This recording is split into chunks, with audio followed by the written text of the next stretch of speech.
Habib Rizik bisa terbebas dari jeratan kasus hukumnya asal berharap Pak Jokowi datang dengan kerendahan hati untuk carilah informasi yang benar. Orang-orang di sekitar Anda sedang berlomba-lomba untuk merebut jabatan, mengangkangi jabatannya untuk kepentingan pribadi.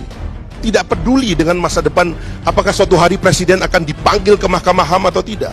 Yang penting hari ini dia menang. Orang-orang di sekitar Anda tidak jujur. Kenapa sih dari sekarang sampai sekarang ini tidak ada panggilan untuk rekonsiliasi? Sombong terus. Ini kasus pembunuhan 6 orang. Bahwa di berita media sosial maupun TV, Pak, itu anak saya termasuk yang diculik, Pak. Karena apa diculik? Karena saya melihat sendiri pas dimandikan, menyaksikan itu kayak disiksa di punggung sini nih, kayak geseng, Pak.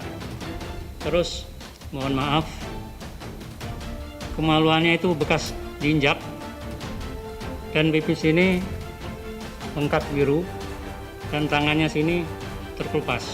Hukum tertinggi. Saya juga menyampaikan terima kasih pada bapak-bapak dan ibu-ibu sekalian atas kehadirannya di Komisi 3 ini. Kehadiran bapak-bapak dan ibu-ibu sekalian ini menunjukkan 3 hal.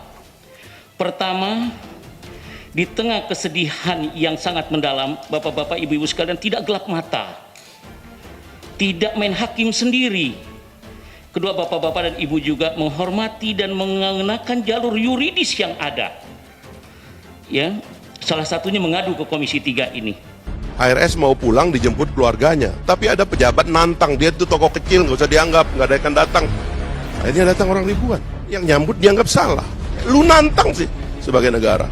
Terjadilah tragedi ini yang kita tidak berani bicarakan karena ini bisa mengantarkan banyak orang masuk penjara.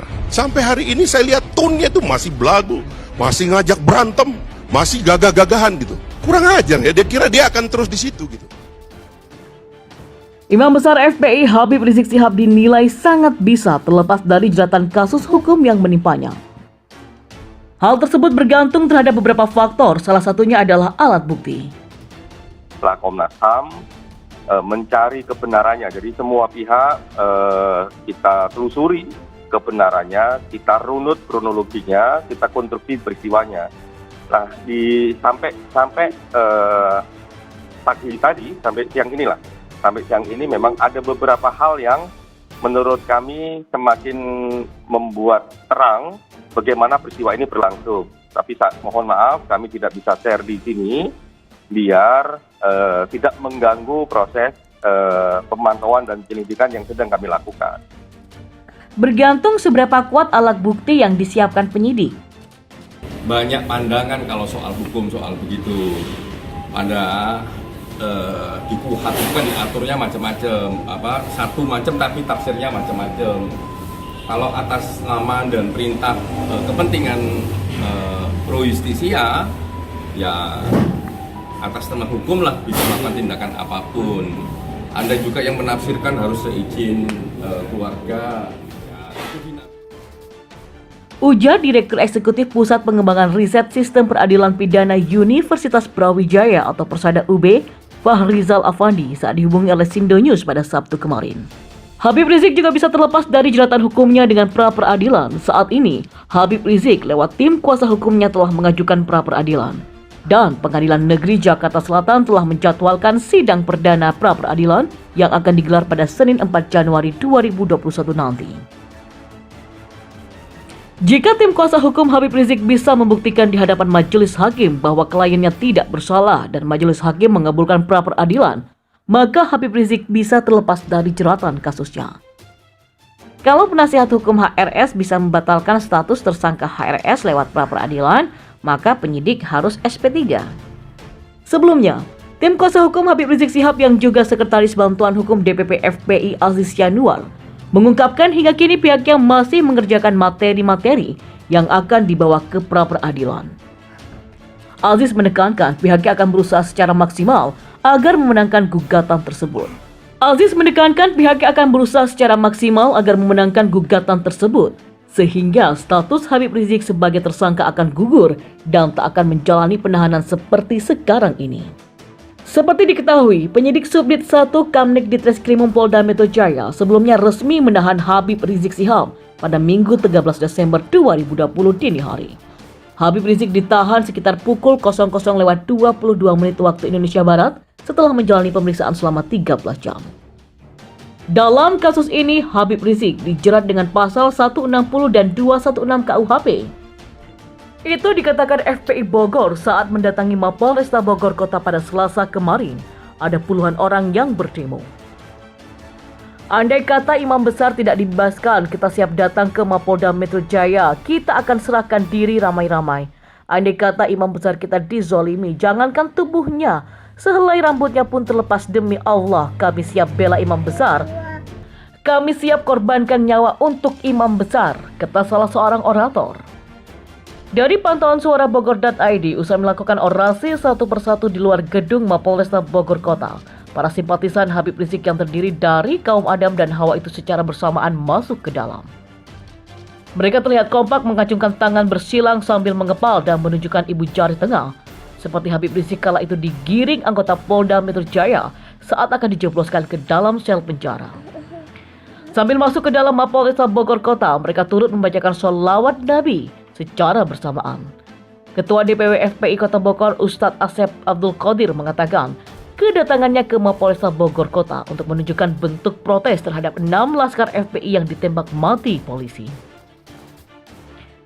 Dalam kesempatan kali itu, FPI Kota Bogor mengutuk keras sikap dari para anggota polisi yang telah membunuh dengan keji 6 laskarnya. Siap melawan mereka, siap melawan kebiadaban.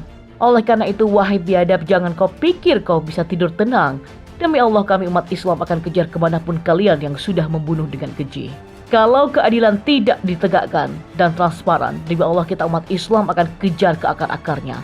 Dari pelaku sampai kepada otaknya, sampai siapa yang menyuruh mereka dan pelakunya kita akan ungkap.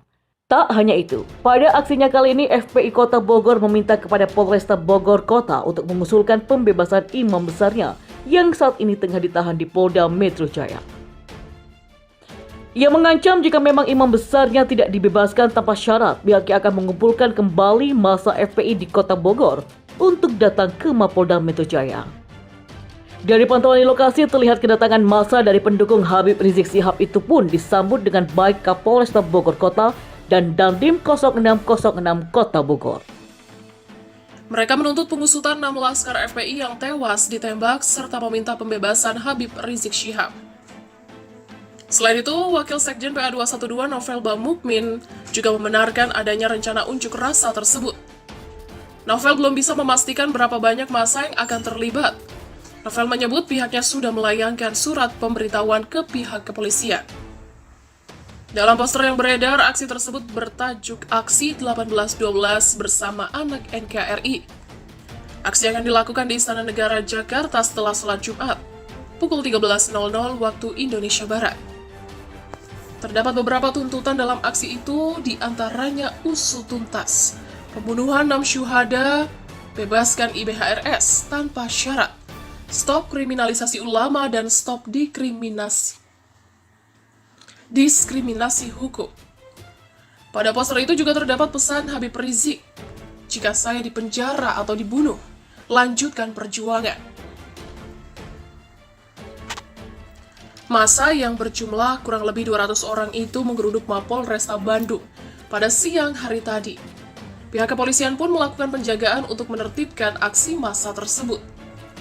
Polisi kemudian memberikan kesempatan pada 6 perwakilan dari massa aksi untuk menemui Kapolresta Bandung.